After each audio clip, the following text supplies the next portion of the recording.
dengan penuh rasa sadar diri dan keyakinan sepenuhnya atas kenikmatan ini. Semoga kesyukuran yang demikian itulah yang akan bisa mendatangkan kenikmatan berikutnya atau kelancaran iman sebagaimana yang Allah tinggikan dalam Al-Quran, wa idza ta'ala rabbukum la in syakartum la azidannakum wa la in kafartum inna adzabi lasyadid.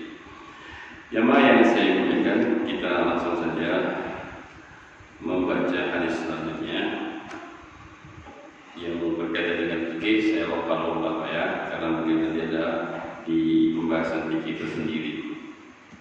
Hadis yang selanjutnya adalah qala musannifur rahimahullah taala an Abi Hurairah radhiyallahu anhu, dari Abu Hurairah Abdurrahman bin Sahr, dari seorang sahabat yang mulia. Nama beliau yang paling kuatnya dalam riwayat adalah Abdurrahman bin Sahr. Adapun Abu Hurairah adalah nama kunyah beliau. Hurairah maknanya kucing kecil ya, dari kata hirrah. Di Hurairah ditazkir ada wazan fa'il. Sudah belajar bahasa Arab mungkin paham.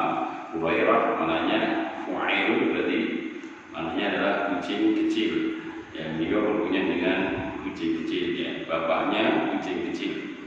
Nah, ini suatu sunnah yang sudah berjalan di kalangan Rasulullah dan para sahabatnya. Mereka menggunakan nama kunyah. Bahkan nama kunyah itu lebih memuliakan daripada nama asli. Jadi kalau dalam huruf orang Arab, memuliakan dengan nama kunyah itu lebih mulia. Ketika ada seorang namanya Abdullah punyanya Abu Abdillah, maka dia memanggil Abu Abdillah itu bentuk pemuliaan. Itu bentuk pemuliaan. Lebih mulia daripada dia memanggil Abdullah.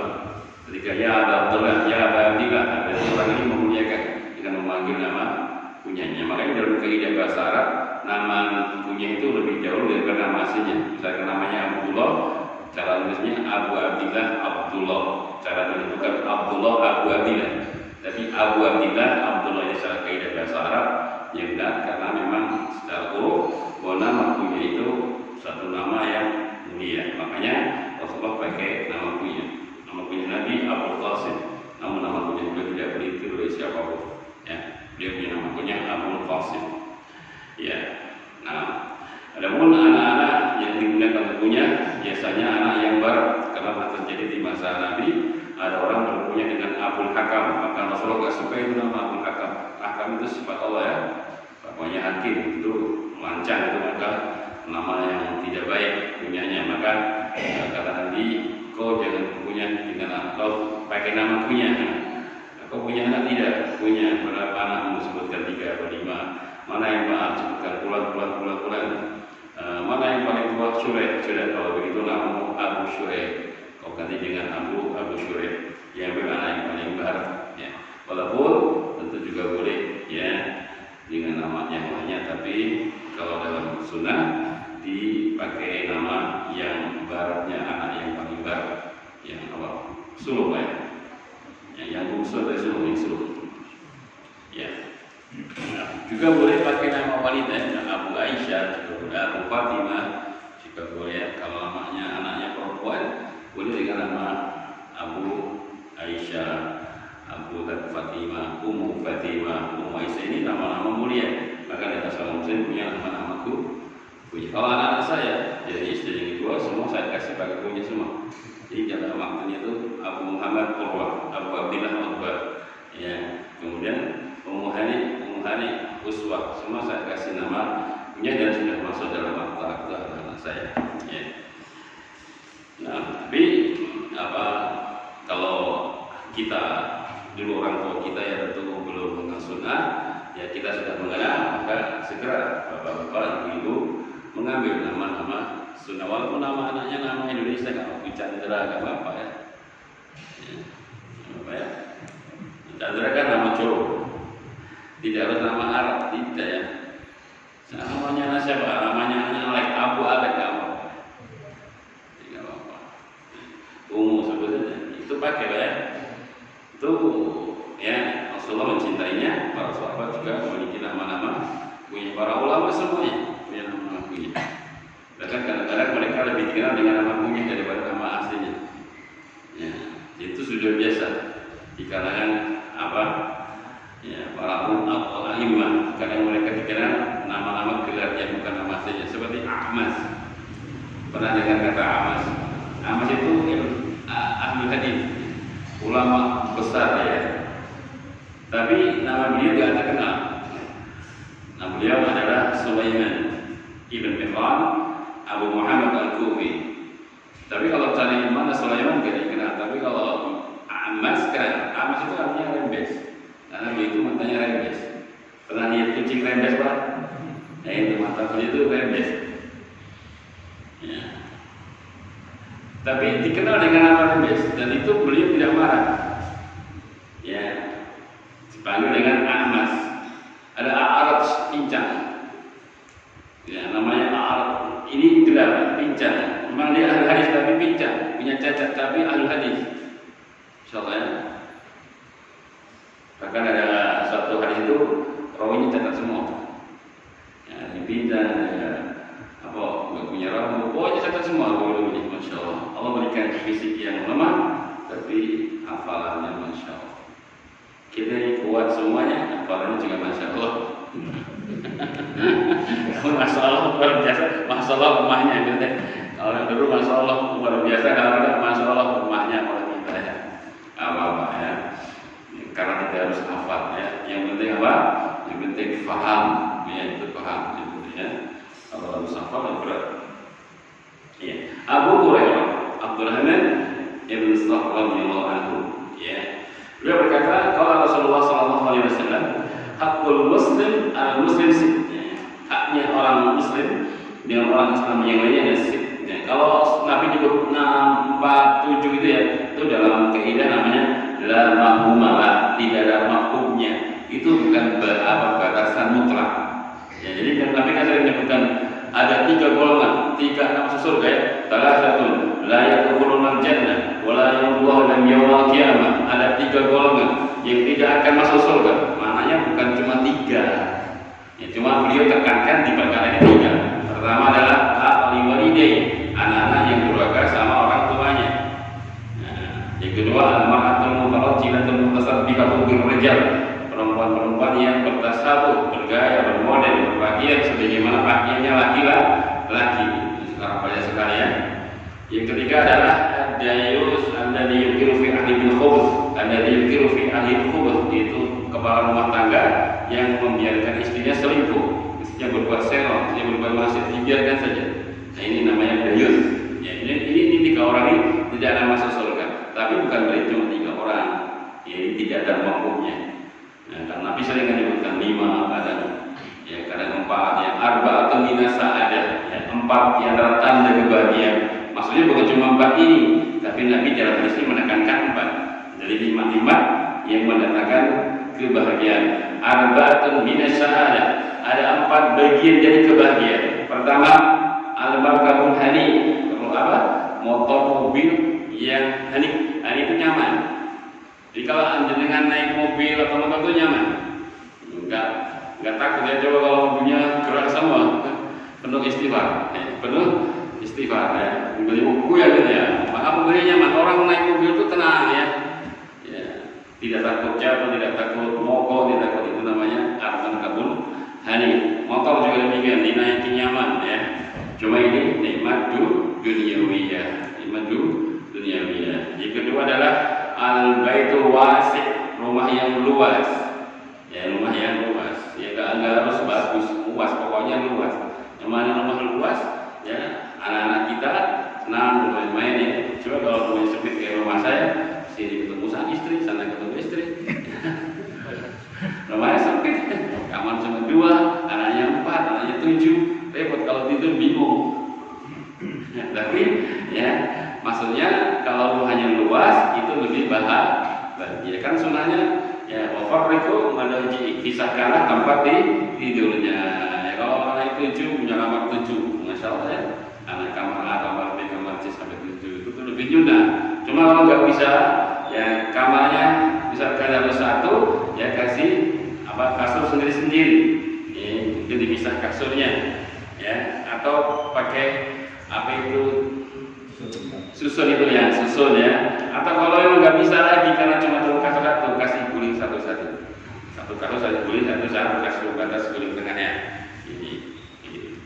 Tapi kalau bisa bersama, ya tentu itu bisa dilakukan dan diamalkan bagi orang-orang yang Allah berikan adik wasit rumah yang luas ya. Nah, itu ini kenikmatan apa? Duniawi saja. Yang ketiga, al-mar'atu sholihah. Nah, ini duniawi dan ukhrawi. Yang ketiga kata Nabi, diberi oleh Allah wanita yang sholihah. Karena wanita sholihah itu membahagikan dunia dan akhirat ya. Di dunia enak dilihat, enak dipandang, membantu ketaatan suaminya. Nah, ini luar biasa. Dunia dan akhirat. Makanya kalau bapak-bapak diberi oleh Allah istri yang sholihah, berarti bapak telah dipilih menjadi orang yang diberikan oleh Allah kebahagiaan di dunia dan di akhirat. Dan itu dijaga benar-benar Pak ya. Iman-iman, ya. Iman-iman itu simpanan yang mahal kata Nabi. Ya Rasulullah, kalau boleh kami tahu harta apa yang paling bagus untuk kami simpan. Di antaranya kata Nabi, lisanan dzakiron, lisan yang banyak zikir. Yang kedua, qalban syakiron, hati yang selalu bersyukur. Yang ketiga, zaujatan mu'minatan tu'inu ala imani. Yang ketiga, menyimpan istri yang sholihah yang beriman dan selalu membantu keimanan suaminya. Bukan cari istri simpanan Bapak ya. Salah paham. Ya, simpanan yang paling dia bukan cari istri simpanan bahaya. Ya, jelas ya. Yang terakhir kata Nabi adalah kenikmatan yang keempat adalah wa'an ma'isyatuhu fi baladihi, dan pekerjaannya tidak jauh dari negerinya. Ya, ketika kerja di apalagi di kampungnya dia kerja di situ, di kotanya tinggal situ, cari nafkah di situ, sehingga tiap hari bisa bertemu dengan keluarganya. Itu semua adalah nikmat-nikmat bersifat duniawi. Tapi nanti katakan empat, ini bukan batasan mutlak. Jadi kalau bapak-bapak ibu-ibu sering mendengar Nabi katakan ada 5, ada 4, ada 3, ada 7 sering ya.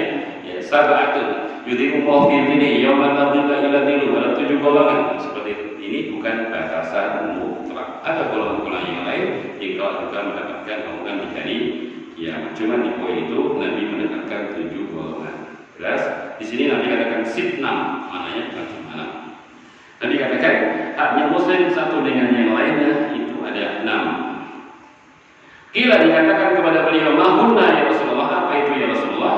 6 itu Nabi katakan idza laqitahu fasallim alaihi. Yang pertama, apabila kau bertemu dengan saudaramu seakidah, seiman, fasallim alaihi, maka ucapkan salam kepadanya. Lihatnya orang muslim kalau ketemu mengucapkan apa? Salam. Kaidah-kaidah sudah kita jelaskan, yang muda beri salam yang lebih tua, yang sedikit berikan salam yang banyak, yang naik motor bersepeda yang naik sepeda, yang naik sepeda beri salam kepada yang duduk. Paham ya? Itu kaidah-kaidah atau fikih-fikih tata cara memberikan salam ya. Kadang sering-sering telepon kita juga salah ya. Kalau telepon itu yang kasih salam yang telepon, jadi kan ding, berasa ding gitu, jangan buka langsung assalamualaikum. Nah, jadi caranya gini, ini fikih telepon ya. Kalau telepon ding, jadi kan masukkan terima udah halo atau na'am kalau bahasa Arab atau nggih. Nah, baru kan assalamualaikum warahmatullahi wabarakatuh. Waalaikumsalam warahmatullahi wabarakatuh. Kadang-kadang begitu masuk assalamualaikum. Nah, yang tamu ini kok jangan salah. Sing tamu ini kan sing ngebel. Ya, jadi kan ampun salam tapi G atau halo atau na'am atau ya terserah. Bahasa-bahasa membuka bahwa jadi kan sudah menerima teleponnya. Nah, nanti baru yang telepon assalamualaikum warahmatullahi wabarakatuh. Waalaikumsalam warahmatullahi wabarakatuh. Yang nutup juga sana. Jangan yang telepon itu menjadikan apa untuk berarti musir. Ya, biar jangan nanti yang salam mau menu untuk itu yang disebut oleh para ulama dalam fikih ketika berada dalam teleponnya. Nah, dan kalau bertelepon juga harus menyebutkan nama, misalkan nggak ada namanya sebutkan, kan kadang nggak tersimpan waktunya sebutkan assalamualaikum Pak, saya bulan bin bulan, sebut. Jangan tanya siapa ya, hamba Allah. Wah, ini nggak boleh, hamba Allah banyak. Ini mau ngapain tujuannya? Diketok pintu, ya assalamualaikum, sinten nggih, hamba Allah, nggak usah dibuka. Nggak usah dibuka. Siapa namanya hamba Allah ya? Nama saya bulan bin bulan atau Abu siapa sebutkan. Ya orang tahu siapa nggih, sinten nggih, hamba Allah. Oke, berarti kalau itu sama-sama hamba Allah, saya mau tidur saja. Baca dibuka. Ini enggak, ini salah adabnya berbeda. namanya bertamu siapa namanya. Itu ada. Ya, jangan nyebut Abdullah maksudnya apa? Kalau Abdullah namanya Abdullah nggak apa-apa, tapi kalau Abdullah maksudnya hamba Allah, ya, seperti itu, ini ada yang membahayakan. Tujuannya apa? Ditanya oleh orang yang ditamu aja nggak mau ngaku namanya, gimana tujuannya? Jangan-jangan tidak beres. Ya telepon juga siapa nih? Sudah penting. Pokoknya ini sama tutup aja. Nah, seperti nggak punya ada dalam Islam tidak seperti itu cara telepon. Ya. Karena bertamu ada adabnya. Nggak boleh telepon di waktu-waktu sudah orang sudah lagi tidur jam 11 malam telepon ya. Kecuali kalau telepon dan ya itu ada pada di dalam bertelepon. Ya. Jadi pertama adalah mengucapkan salam. Yang kedua, idza da'aka fa'ajibhu. Hal yang kedua, apabila kau diundang, penuhi undangan tersebut. Yang ketiga, wa idza tansahaka fansahahu. Apabila kau dimintai nasihat, tolong Ustaz kasih nasihat saya, tolong Pak, saya ingin curhat, mungkin Bapak punya solusi yang terbaik bagi saya. Seperti itu, fansahah, beri dia nasihat. Yang jangan sok sibuk enggak ada waktu saya nggak ada waktu. Sibuk apa dia? Ya, saudaranya minta nasihat, saya nggak bisa. Kalau diminta nasihat nggak boleh, apalagi dimintai uangnya. Dimintai uang sebentar saja untuk curhat saja. Nah, dia sudah ingin curhat dengan jenengan, berarti kan dia sudah mempercayakan kepada jenengan. Maksudnya jenengan, ya betul-betul memanfaatkan kepercayaan saudara kita.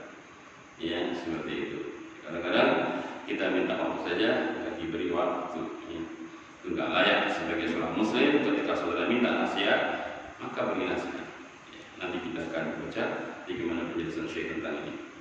Yang keempat, wa idza atasha fahamidallah fashammithu. Apabila saudaramu bersin dan dia mengucapkan hamdalah, maka ucapkanlah, doakanlah dia. Tapi kalau enggak mengucapkan hamdalah, enggak usah didoakan, walaupun dia orang Islam. Jadi sebenarnya hanya apa? Kalau dia boleh alhamdulillah gitu, kita baru memberikan haknya. Tapi kalau dia tahu tempe itu, maka enggak usah. Kalau dia tidak jawab, ya kadang-kadang orang itu bersih yang menyebut tahu atau tempe, tidak menyebut nama Allah bersyukur. Seperti itu tidak ada hak untuk didoakan. Nanti juga akan kita jelaskan. Ayat kelima, wa idza marida fa'udhu. Apabila dia sakit, jenguklah. Jadi kalau saudara kita dengan sakit, selagi tidak ada masalah jauh misalkan ya, maka kita menjenguknya karena dia punya hak. Yang terakhir, wa idza mata fatadhiku. Apabila dia meninggal, saudara kita, maka iringilah jenazahnya. Rawahu Muslim, hadis sahih riwayat Muslim. Kita akan baca dari beliau satu persatu dari poin-poin yang akan dijelaskan oleh beliau. Pertama adalah apabila kau berjumpa dengan saudaramu, fasallim alaihi, maka ucapkan salam kepadanya. Fa inna salam sabatun lil mahabbah allati tujibu al-iman alladhi yujibu dukhulul jannah. Karena salam itu adalah sebab datangnya mahabbah, cinta. Orang kalau salam, apalagi salamnya nampak dengan keikhlasan, ini apa? Menunjukkan rasa cinta. Ya, akan terjadilah cinta. Kalau bapak ketemu sama saudara semasjid, padahal dia kena kebusan orang salam, pasti ada sesuatu. Satu jamaah, satu masjid, ngaji bareng, sholat jamaah bareng, jalan sabrangan lewat papasan, nggak salam, mesti ada sesuatu. Mesti ada sesuatu. Ya, karena apa? Salam itu adalah yang bisa mengantarkan kepada rasa cinta kepada saudara kita.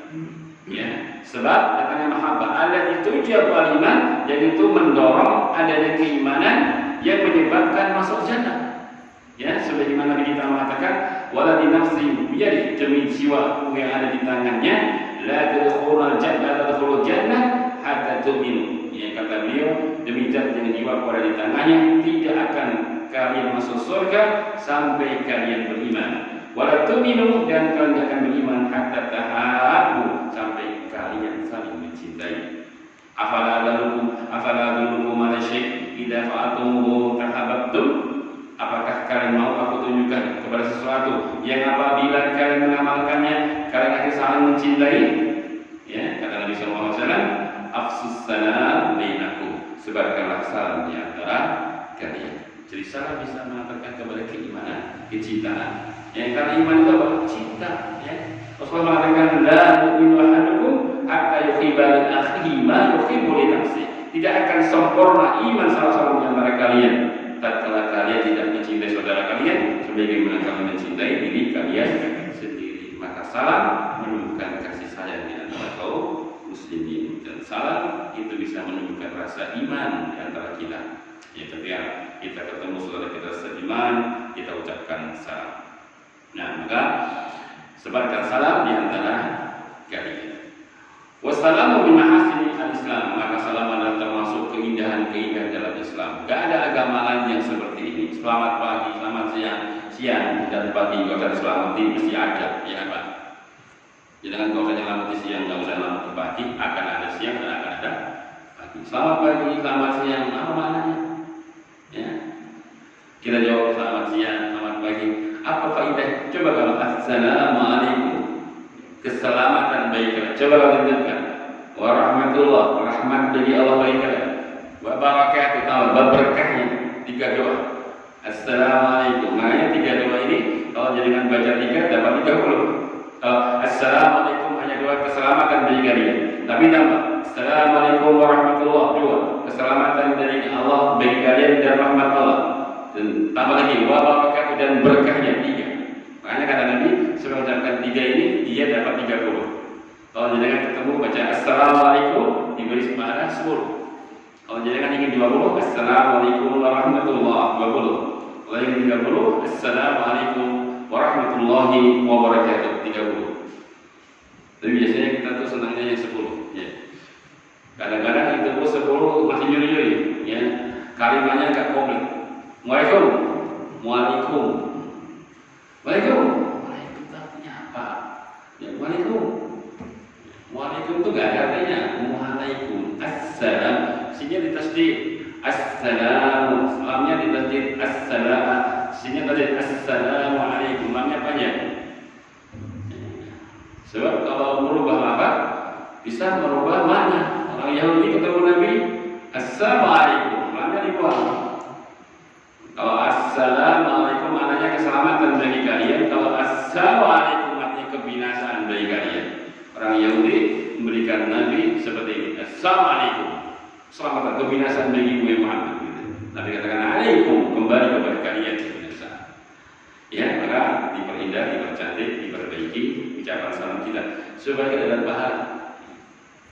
Kalau lafaz salamnya tidak jelas, apalagi salah, ya kita khawatir ya tidak ada pahala nanti. Assalamualaikum 10. Ya. Kalau ingin 20 tambah lagi. Ya, pahalanya. Sebutkan dalam hadis Sholihin di dalam bab adab tentang masalah salam seperti itu. Pahalanya sudah saya jelaskan tingkatan-tingkatan pahalanya. Nah, itu termasuk mahasin Islam, keindahan-keindahan Islam yang tidak ada agama yang seperti itu keindahannya. Ya, coba ketemu saudaranya aja mengucapkan doa. Ya, insyaallah. Kemudian fa inna kulla wahidin minal mutalaqin yad'u lil akhar bis salama min asyurur wa bir rahmah wa bil barakah al halaqalibati li kulli khair. Kata beliau, maka sesungguhnya kullu wahid setiap di antara seseorang tatkala dia berjumpa dengan saudara yang lain bisalamah, dia mendoakan ucapan keselamatan wa syurur minasyurur dari kejelekan-kejelekan. Artinya kalau assalamualaikum maknanya keselamatan bagi kalian, dijauhkan dari segala kejelekan itu artinya. Soalnya begitu. Kalian ya, kalau jadi doakan saudaranya assalamualaikum, keselamatan bagi kamu dari segala kejelekan. Siapa yang kasih? Kalau dia tambah wa bi rahmah, dengan rahmat wa barakatuh, wa rahmatuhu wa barakatuh. Masyaallah, dengan rahmat Allah dan berkahnya dari Allah Subhanahu wa taala pada tiap-tiap ya yang bisa mendatangkan berbagai macam kebaikan dengan 3 doa tadi. Ya, keselamatan, rahmat dan berkahnya. Ya, keselamatan, ya rahmat dan berkahnya. Wa yadra'u dzalika min bab basyashah wa alfa ya at-takhiyat al-munasibah ya, apalagi diikuti dari itu minal basyashah, dari wajah yang ceria. Nah, ini tambah bonus ya, sudah dia ucapkan salam, diri dengan wajah yang senyum, yang wajah yang enak lihat. Assalamualaikum, wajahnya nampak senyum. Ya, diri dengan bahasa dan lafaz-lafaz yang penuh dengan penghormatan yang sesuai. Jadi kelihatan ya, salam itu kalau ikhlas sama enggak ikhlas itu kelihatan. Ya. Kalau salam, jika salam tapi masih ada kedongkolan itu beda dengan orang yang betul-betul bersih hatinya ya. Kita kelihatan kan kalau di salam orang yang ada dongkol pada kita, atau kita nyalami orang dia dongkol, jawabnya kelihatan tidak? Assalamualaikum, waalaikumsalam. Pasti ada masalahnya, ya kan? Kita pakai senyum, assalamualaikum, dia jawabnya waalaikumsalam. Kira-kira jadi kan kira tidak? Berarti masih ada sesuatu kan? Itu ada sesuatu, nggak mungkin. Kalau nggak ada nih, waalaikumsalam warahmatullahi, dia sambut dengan senyum juga. Tapi kita senyum, kita semangat, kalau dia jawabnya waalaikumsalam. Sambil wajahnya tidak enak, mesti bilang ada apa ini ya? Dia jawab, tapi kok wajahnya seperti itu, padahal saya senyum. Ya, jelas ya.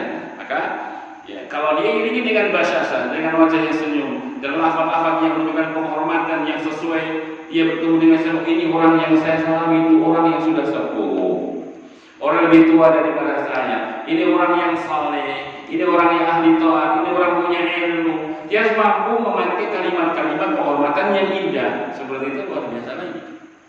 Ya, ya kan? Ini penting ya. Kita ini ketemu dengan siapa? Ya. Oh ini tampil masjid, orang-orang yang baik kita harus muliakan. Oh ini orang-orang yang ngaji, seperti itu. Kita nggak sembarangan. Kalau panas misalnya ketemu ustaznya, bro, assalamualaikum bro, sama ustaznya itu misalnya. Panggil bro ya, bro, assalamualaikum bro. Ketemu gurunya panggil bro. Kalau sama teman-teman yang akrab mau ngomong-ngomong ya, itu bahasa gaul ya. Tapi kalau ketemu ya, orang yang ketemu Pak Lurah, ketemu Pak RW, Pak RT, yang mereka punya guru kan Pak RT, gimana kabarnya Pak RT? Masya Allah, ya sudah kasar sekali ya. Nah, ini tidak baik. Ya. Orang bukan diajari seperti itu. Ya. Bukan dari kami kata Nabi. Orang yang tidak memuliakan orang tuanya, tidak menyayangi anak kecilnya. Laisa minna kata Nabi. Bukan dari golongan kami. Orang yang tidak memuliakan orang tuanya, tidak merahmati anak kecilnya. Masya Allah, ya. Kita diajarin Nabi apa? Sama orang tua menghormati, sama anak saya. Jadi bukan golongan kami orang yang tidak memuliakan orang tuanya, menghormati orang tuanya, dan tidak menyayangi anak kecilnya. Bukan dari kami. Artinya Nabi menolak ya, hal yang tidak baik, sikap-sikap seorang kepada orang yang lebih tua. Ya, nah, karenanya walaupun ucapan salam, kita harus tahu diri siapa yang kita salami. Kalau dia punya kedudukan, ya, dia punya apa? Ilmu, dia punya pangkat dan punya jabatan yang bagus, orang yang soleh, kita harus memiliki sikap-sikap hormat kepada mereka. Ucapan-ucapan salam yang penuh dengan penghormatan.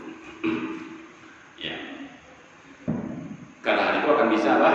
Menumbuhkan keakraban, ya, mahabbah, ya, dan menghilangkan keterasian dan takotok akan bisa menjauhkan dari putusnya persaudaraan. Jadi dengan kita terus mengucapkan salam itu seperti itu. Begitu pula dalam tulisan-tulisan ketika antum WhatsApp teman pakai assalamualaikum, itu jangan disingkat ya, ASS, BW atau apa yang saya nggak paham itu jangan disingkat. Ya. Tapi kalau disingkat kan nggak ada pahala ya. Semua dengan assalamualaikum atau assalamualaikum warahmatullahi wabarakatuh. Assalamualaikum warahmatullahi wabarakatuh. Yang dapat juga harus menjawab waalaikumsalam warahmatullahi wabarakatuh. Yang dijawab ya, walaupun tulisan dijawab. Ya. Jadi juga insya Allah dapat 30 kalau dia sempurna. Ya, nah, kalau malas maka mininya bismillah. Kalau mau salam panjang ya bismillah. Apa sih tujuannya Bapak kau pakai itu? Supaya WhatsApp jenengan itu dapat pahala. Ya, sebab pakai bismillah, nanti ta'lim, bismillah, ya. Gimana kabar? Ya. Seperti itu, WhatsApp jenengan dapat pahala. Tapi jawab gimana kabar? Sudah biasa saja. Tapi kalau pakai bismillah, berarti antum tujuan kebaikan. Maka ya kali antum kirim WhatsApp, pulsa yang dikeluarkan itu bernilai pahala. Ya, bernilai pahalanya. Jangan lupa bismillah, itu penting sekali. Ini nyontoh Al-Quran dan nyontoh sunnah Nabi SAW. Dalam surat menyurat beliau selalu mengamal dengan basmalah, bismillahirrahmanirrahim atau bismillah saja tidak apa-apa. Itu dibiasakan tulis WhatsApp apa yang lainnya. Kalau bisa bisa Bismillah kemudian Assalamualaikum itu bagus lagi. Tapi kalau kadang banyak Bismillah Assalamualaikum saja, Bismillah supaya apa yang kita kirimkan, kita sharekan dari WhatsApp kita itu memiliki pahala. Coba kalau jenengan tiap hari bisa usapan 50 kali pakai Bismillah semua, 50 pahalanya ya. Belum kali nanti kalau dilipatkan 10, jadi bisa 10 kali 50 500 dan yang lainnya. Ini apa hal yang diperhatikan dalam masalah salam. Assalamu haqqul muslim, maka salam adalah haknya seorang muslim. Wa musallam alaihi, ada untuk orang yang diberi salam, raddut tahiyyata bimisliha aw asna minha.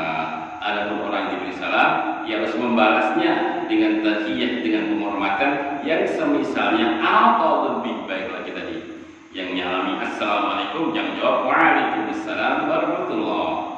Yang assalamualaikum warahmatullahi, jangan jawab waalaikumsalam warahmatullahi wabarakatuh. Itu minimnya sama bukan cuma dalam lafaz saja. Ibnu Utsaimin menjelaskan dalam semangat ya, dalam wajah. Misalkan saudara jenengan tadi saya contoh salamnya dengan semangat ya, dengan senyum, assalamualaikum warahmatullahi, bagaimana ya, salam tangannya diangkat, wajahnya senyum, begitu semangat, jawabnya jenengan paling tidak sama. Waalaikumsalam warahmatullahi. Kalau bisa lebih bagus lagi, angkat sedikit suaranya lebih keras daripada dia, senyumnya lebih kedua lagi. Waalaikumsalam warahmatullahi wabarakatuh. Nah, enak kan Pak? Enak. Coba kalau yang salam, assalamualaikum warahmatullahi. Waalaikumsalam warahmatullahi. Gimana? Jadi kan gimana? Gitu ya? Nah, paham? Itu harus sama. Nah, walaupun jenengan pas susah, walaupun pas batu karo bojo nih misalnya ya.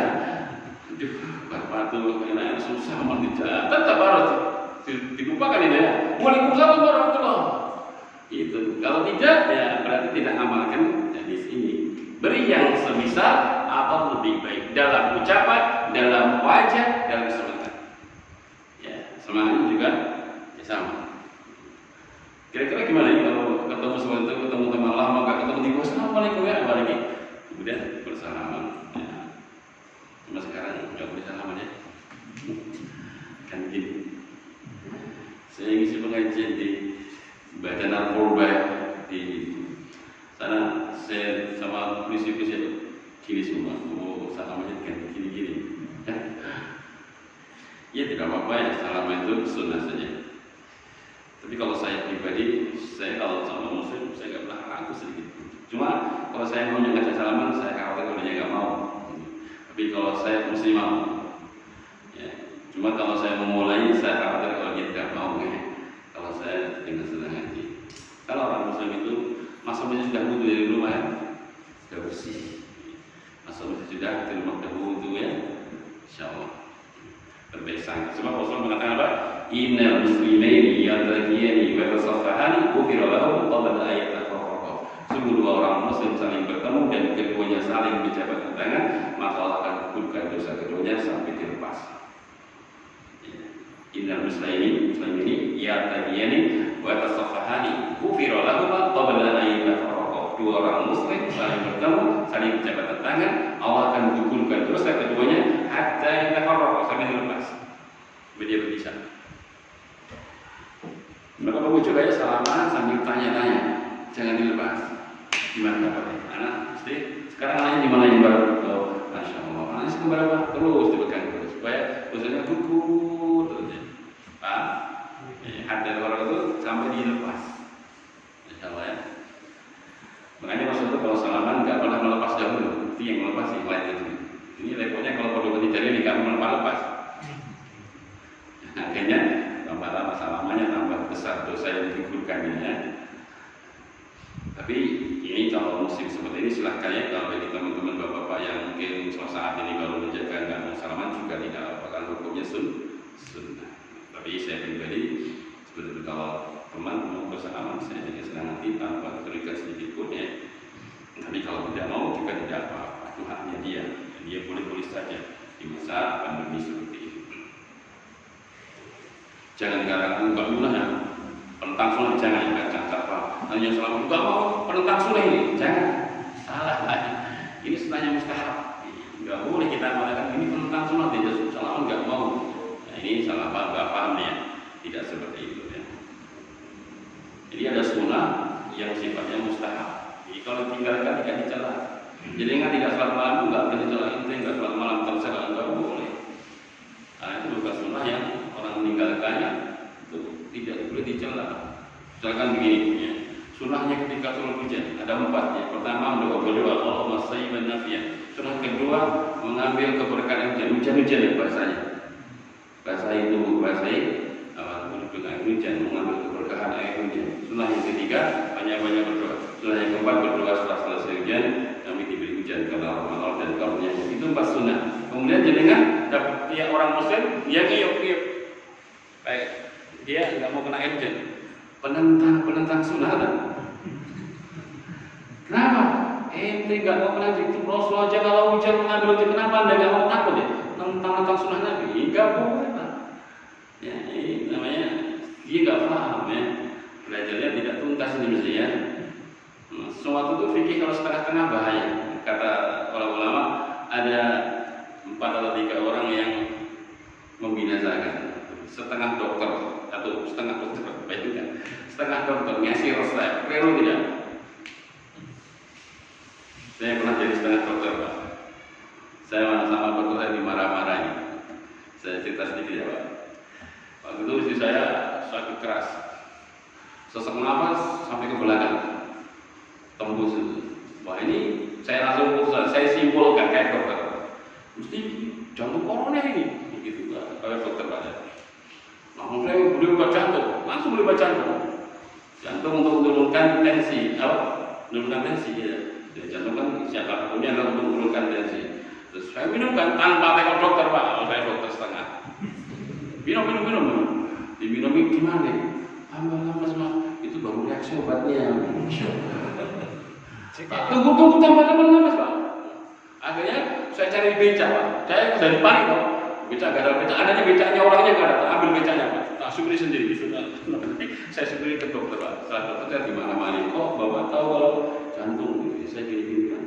Jantung itu mengenai orang yang biasanya usia 50 ke atas. Pada waktu itu saya masih sekitar 30-an belum ada ya. Masih nikah awal-awal. Nah, di mana-mana. Saya setengah dokter pak. Kalau dilanjutkan mati sih saya. Nah, jangan jadi setengah dong. Ya. Yang kedua setengah ahli fikih. Ini mas setengah ahli fikih. Fatwa ini ngawur menyesatkan manusia ya. Yang ketiga setengah ahli bahasa Arab setengah. Bahasa Arab setengah-setengah. Akhirnya banyak menerjemahkan hadis, menerjemahkan Al-Quran banyak salah karena pahamnya bahasa Arab harus setengah. Makanya setengah-setengah itu tidak baik ya. Setengah gila baik nggak? Maka kalau ngaji sungguh-sungguh ya supaya tidak ilmunya tidak setengah. Nah, sampai di mana tadi? Ya, terus kemudian masuk pada yang kedua. Yang kedua. Jadi salam adalah kewajiban sudah kita jelaskan. Dari yang memberikan salam maupun yang menjawabnya sudah kita jelaskan semua. Yang kedua, idza da'aka fa'ajibhu. Apabila dia saudaramu mengundangmu, maka perlu jawab undangan tersebut. Ya. Doakan li da'wati ta'am wa syarab. Karena saudaramu itu mengundangmu untuk makan dan minum. Jadi datang saudaramu makan, menyenangkan ya.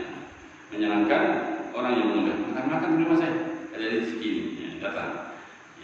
Fa'ajibhu ya khatir akhika. Maka buat senang hati saudaramu walaupun kau sudah kenyang. Saya itu nguruskan badan saudara. Saya sering sekali, bukan 1-2 kali. Setiap habis ta'lim, ya, mesti ada teman yang ngajak makan. Padahal saya sudah makan, saya sengaja mau makan sore biar malam nggak makan gitu. Sebelum ta'lim saya makan. Biar nanti setelah ta'lim saya nggak lapar. Ya, saya nggak makan malam biar nggak gemuk terus. Ya. Setelah ta'lim terus saya, makanya, aduh saya nggak bisa nolak kalau jangan makan. Walaupun saya kenyang sekali. Kalau makan saya nggak enak, tapi saya pura-pura enak. Saya makan. Padahal saya udah nggak enak, udah kenyang saya. Tapi saya makan di depan teman saya yang ngasih yang undangnya, saya pura-pura merasakan kelezatan. Padahal saya sudah kenyang sekali. Gimana kan kamu tiap hari gitu Pak? Ya. Karena apa? Kalau saya tidak makan paling nggak bisa nolak. Ya. Karena apa? Saya tekan pada saya sendiri. Kalau saya undang saudara mau makan, dan dipenuhi, saya senang. Berarti saudara saya kalau ngajak saya makan, saya mau, dia juga senang. Maka saya bikin senang saudara saya dengan memenuhi undangan-undangan makannya. Jadi itu adalah haknya seorang muslim ketika diundang untuk makan, untuk minum, maka fajibu penuhilah, buat saudaramu senang hatinya. Ya, ala bi'atala ilaika wa akramaka bidawat, yaitu kau akan berbuat kebaikan kepadanya dengan kau memuliakan undangannya. Wajibku lidzalika, dan penuhilah undangan itu illa an yakuna laka udzur, kecuali kau punya udzur. Ya, saya enggak bisa uang. Itu pun harus kita menunjukkan udzurnya. Saya enggak bisa karena sebutkan udzurnya. Supaya apa? Kita ngerti tidak menyakiti saudara kita, kita memang ada udzur. Nah, ini bagaimana Islam menjaga perasaan saudaranya supaya tidak menyakiti, ya, ketika kita diundang tidak datang. Walaupun ini hukumnya sunnah, kecuali undangan walimah. Kalau undangan walimah hukumnya wajib, ya, sebab kami kita mengatakan ketika kita diundang saudara kita, walimah tidak datang, faqad asa Abul Qasim, sungguh dia telah berbuat maksiat kepada Rasulullah sallallahu alaihi wasallam. Maka undangan walimah, kalau undangan walimah syaratnya dia datang, kecuali ada masyarakat. Masyarakat itu misalkan diundang teman kita rumahnya di meja, ini masyarakat. Dan di sini pesawat berapa ya? Kita boleh mengajukan udzur atau hujan lebat, kalau kita datang juga banyak seperti itu boleh itu. Atau pas betul ada acara yang nggak bisa ditinggalkan, itu pun ada udzur. Tapi sebisa mungkin ya dia bisa mengawali atau mengakhiri. Oh, saya pas jam itu nggak bisa, ya awal itu datang dulu. Saya undangan jam 10, ya jam 8 datang. Nah, bagi undang saya bisa datang nanti jam 10, saya ada acara, dia datang, ya, memberikan doa saudaranya yang nikah. Itu atau yang lainnya. Atau kalau nggak bisa diakhirkan dan selesai, ya datang. Tadi nggak bisa pas waktu karena ada itu. Jadi nggak gugur undangannya. Ya. Dan kalau memberikan hadiah, dikasih nama. Sebab itu istilahnya bukan sedekah, ya. Kasih amplop, kasih nama. Jadi punya lebih bulan. Karena ini bukan sedekah, ini namanya hadiah. Hadiah disunahkan biar yang kita kasih hadiah ngerti supaya bisa terjadi saling cinta antara kita. Ya, tahadu kata Nabi. Hendaklah kalian saling berikan hadiah, niscaya kalian akan saling mencintai. Dengan kita ngerti, insyaallah bulan nyumbang, kasih hadiah saya kompor, bulan kasih hadiah saya, ya, bed cover, bulan kasih hadiah saya panci dan lain-lain. Ya. Itu akan dikenal terus jika akan menemukan rasa cinta. Apabila dia ketemu nanti, dia akan ingat kebaikan saudaranya yang telah memberikan ya hadiah kepada dia di hari pernikahan. Pasti dia nanti akan berpikir, andai kata kalau nanti nikah, aku akan ganti berikan itu lebih baik daripada berikan kepada aku. Sehingga akan muncul rasa cinta dan mencintai. Atau misalkan uang, kasih nama saja. Tidak apa-apa ya. Bukan berarti nggak ikhlas. Ini masalahnya hadiah. Supaya terjadi saling cinta di antara kita, ya, di antara orang yang kasih hadiah. Jelas ini undangan ada dua, yang sunnah, ada yang wajib. Yang wajib adalah walimah. Walimah ini ya betul-betul ya sangat diupayakan dan diusahakan. Kalau dalam walimah ada kemaksiatannya, lah ini baru gugur di acara itu. Tapi tadi antum bisa datang di hari yang lainnya atau di hari atau waktu yang lainnya. Ini maksiat banyak sekali di walimah itu. Ada kesyirikan, ada upacara-upacara syirik dan bid'ah, ada maksiat seperti itu. Wah, ini juga nggak boleh datang. Tapi bukan berarti gugur kewajiban kita diundang ya. Ya nanti sudah datang-datang kalau pas sudah mau rampung saja ya. Datang-datang atau sebelum dimulai acara. Bukan berarti gugur kewajibannya. Jelas ya? Supaya apa? Hubungan hati masih tetap ada. Coba kalau misalkan nggak datang, ya terus kemana? Kenapa kemarin nggak datang sama maksiat tahu? Kira saya enggak. Ya, seperti itu bukan nasihat yang pas. Sudah datang aja sebelumnya datang atau setelah selesai datang awalnya, saya baru bisa datang. Masalah. Supaya tidak menjadi fitnah. Apalagi di kampung, Pak. Kampung seperti itu jadi masalah. Ya. Saya kalau di kampung nggak pernah datang, Pak. Tapi saya mesti kasih hadiah, titip saya. Apa ada titip? Kasih nama saya. Sehingga kalau ketemu saya nggak marah. Yang penting amplopnya sampai.